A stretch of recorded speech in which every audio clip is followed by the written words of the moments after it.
All right, guys. Week 13 coming up. Playoff imps on the line. Just a quick little focus in on that. I know I kind of already did my one video, but I'm going to do this one to give a little more in-depth analysis. So concerning the buys, all right, we got Aiken in number 1, Trey at 2, and Jack at 3 right there. Those are the 3 people that could get the top spot.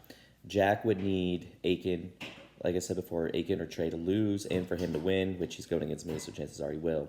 But officially, he's down 38 points to Trey, so he needs to make that up, or potentially about 46, 47 points to Aiken. So even if he wins and they lose, he's also going to need to make up those points. So for Trey and Aiken, that means just try to put up points. Even if you lose 160, 150, putting up 150 is probably going to be enough to keep you in one of those spots.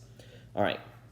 So then, and Jack's pretty much locked in a playoff spot because even if he loses in all the 6 and 6 teams win, he has so many more points than anybody else. He's at almost 1,600 points, and the next closest would be Tom at 1,459. That he's not going to lose out on that tiebreaker, so he's in. Now I misspoke, I think, before.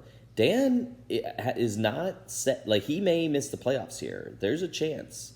All right. So when we look at the matchups this week, who does Dan play? Right. So Dan plays James. Well, James is one of those 6 and 6 teams, right? So he's gunning for it.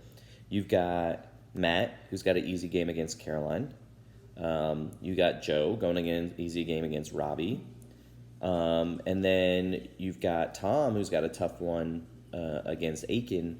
But when we look at that, right, if Dan ends up at 7 and 6, right, and then let's say Joe wins, Matt wins, and Tom wins, that's really the only chance because James isn't going to catch him on points, right? He's about 150 behind him on points, and I'm not going to catch him on points. But if you look at the point totals, 1385 for Dan, 1459 for Tom. So as of right now, Tom has a good 75-point lead over him for tiebreaker.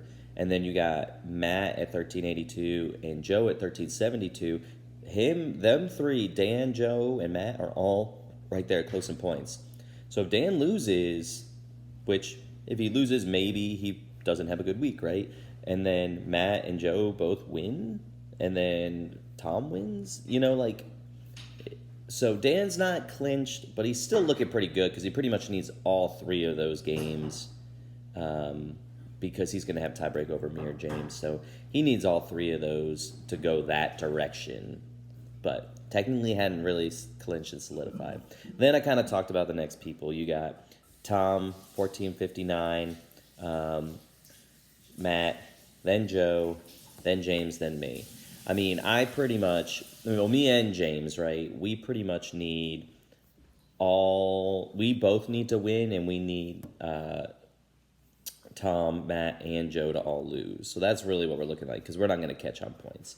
So it's going to be really interesting. I'm going to assume Dan's in, right? But it's gonna be real interesting to see what ends up happening here with these 5. I really can't do any more analysis than that, to be honest with you. I know it's not much more added from what I was talking about before, but there's going to be, with everyone playing someone different, none of these 6 and 6 teams playing each other, there's no guaranteed 7 and 6 team.